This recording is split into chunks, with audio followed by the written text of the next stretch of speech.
Hi viewers, welcome to మెట్ప్లస్1 TV.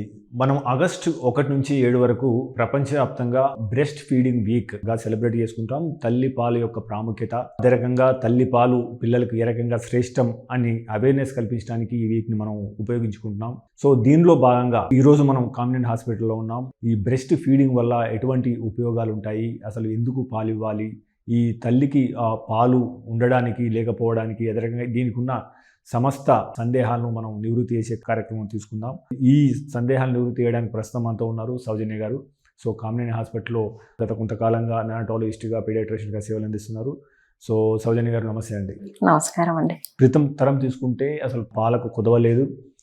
6 months వరకు బేబీస్కి ఎటువంటి ఆహారం ఇవ్వకుండా సరిపోయింది. ఇప్పుడు రాను తల్లి పాలు తగ్గుతున్నాయి, పాలిచ్చేవారు తగ్గుతున్నారు. అసలు దీని గల కారణాలు ఏంటి? ఇది చాలా బేసిక్ క్వశ్చన్ లాగే అయిపోయిందండి. పాలు వస్తున్నాయా లేదా అక్కడ క్వశ్చన్ దగ్గర నుంచి మొదలవుతుంది. అండ్ ఆ డౌట్ తల్లికి ఉండడం అన్నది ఓకే, సహజమే. చాలామందికి డౌట్స్ ఉంటాయి, అందులో తప్పేం లేదు. బట్ తల్లితో పాటు వాళ్ళ అమ్మగారు, వాళ్ళ అత్తగారులు అడుగుతున్నారు చూడండి, అది మమ్మల్ని ఆశ్చర్యపరుస్తుంది. బికాజ్ వాళ్ళు నోన్ జనరేషన్, ఇంకా మనకంటే ఇంకో తరం పెద్దవాళ్ళు. అండ్ వాళ్ళు బ్రెస్ట్ ఫీడింగ్ చేసిన వాళ్ళే. చేసిన వాళ్ళు కూడా ఇప్పుడు తరానికి పాలు సరిపోవట్లేదు, ఫస్ట్ 3 రోజులు పాలు సరిపోవట్లేదు, పాలు పెట్టచ్చా, వేరే పాలు పెట్టచ్చా అన్న డౌట్స్ తోటి అడుగుతున్నారు. సో అది నిజంగానే షాకింగ్ ఉందండి. మా వరకు మేము చూసినంత వరకు ఓవర్గా అడ్వర్టైజ్మెంట్ ఏదైతే జరుగుతుందో పైన పాల గురించి, బ్రెస్ట్ ఫీడింగ్కి ఈక్వలెంట్గా అడ్వర్టైజ్మెంట్ జరగట్లేదు.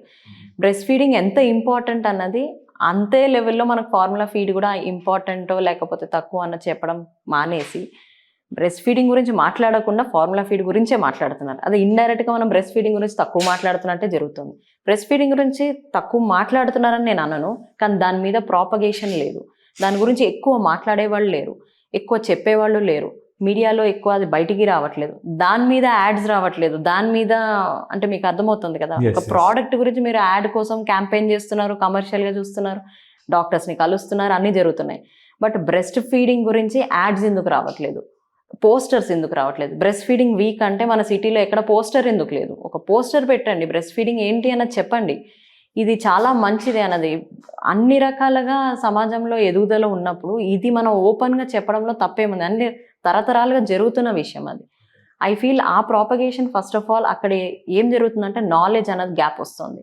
సో ఆ నాలెడ్జ్ లేనప్పుడు బ్రెస్ట్ ఫీడింగ్ అన్నది ఏంటి అన్నది జనరేషన్కి తెలియనప్పుడు ఆ పై వాళ్ళకి డౌట్స్ ఉంటాయి, కింద వాళ్ళకి డౌట్స్ ఉంటాయి. ఆ డౌట్లో వాళ్ళు ఫస్ట్ ఆలోచించేది బిడ్డ గురించి. బిడ్డకి పాలు సరిపోతాయా లేదా అన్నది ఆలోచిస్తారు. సరిపోయేమో అన్న ఆలోచనతోటి వేరే ఆల్టర్నేటివ్స్ ఎత్తుతున్నారు. ఆల్టర్నేటివ్స్ ఎతకిన మరుక్షణము బ్రెస్ట్ ఫీడింగ్ అన్నది తగ్గిపోతుంది. అది హార్మోనల్గాను, ఫిజికల్గా, ఎమోషనల్గా అన్ని రకాలుగాను బ్రెస్ట్ ఫీడింగ్ తగ్గిపోతుంది.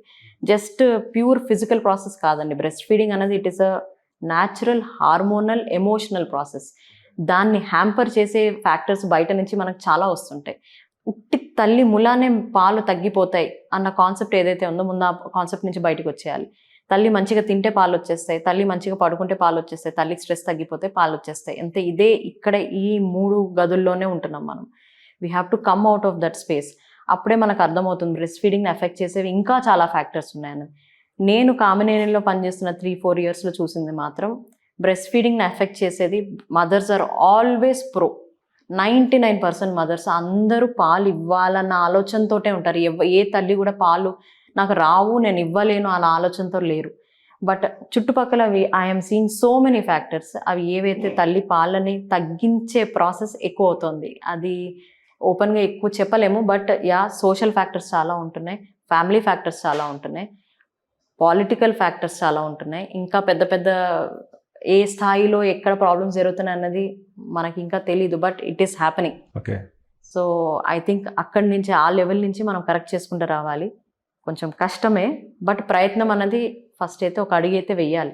అంటే ఈ సృష్టిలో ఆరోగ్యకరమైనవన్నీ చాలా చీప్గా, చాలా చౌకగా దొరుకుతాయి. ఫర్ సపోజ్ నీరు చౌకగా దొరుకుతుంది, కానీ కూల్ డ్రింక్ అనేది విషయం అయినా దానికి పెద్ద అడ్వర్టైజ్మెంట్ ఇచ్చి ఎక్కువ తాగడం జరుగుతుంది. సో అదే రకంగా ఇందులో ప్రచారం జరుగుతుంది అంటారా? అంతే చెప్పాలంటే అదే జరుగుతుంది. ఓకే.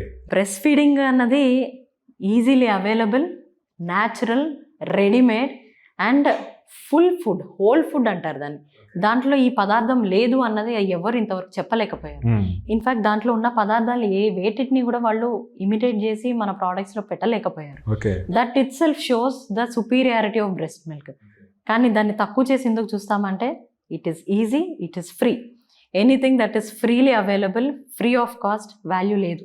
ఇప్పుడు ఉన్న మన కలికాలంలో మాత్రం అది ఉన్న విషయమే. అందుకనే బ్రాండ్స్ అన్నవి బ్రాండెడ్వి ఎక్కువ బయటికి వెళ్తుంటాయి. అదే క్వాలిటీతో ఉన్న టీ షర్ట్ తక్కువ మంది వేసుకుంటారు, even because it's not branded. పాలు అలాగే అయిపోయినాయి. సో దానికంటూ బ్రెస్ట్ ఫీడింగ్ అంటూ ఒక బ్రాండ్ క్రియేట్ చేయడం అన్నది కష్టం అవుతుంది. Because breastfeeding is breastfeeding. మిగతా వాళ్ళు they are able to succeed because ఒక బ్రాండ్ క్రియేట్ చేస్తున్నారు, దాని మీద సొసైటీకి ఒక ఇంపాక్ట్ క్రియేట్ చేస్తున్నారు, బ్రెయిన్ వాష్ అవుతోంది. అది చాలా మైన్యూట్ లెవెల్స్లో బ్రెయిన్ వాష్ అవుతుంది. So I think that has to change. మీరు తీసుకునే అదే మందులు, అదే నాణ్యమైన మందులు, కానీ సగం ధరకే. అవును, మెడ్ ప్లస్ బ్రాండ్స్ పై 50 to 80% తగ్గింపు.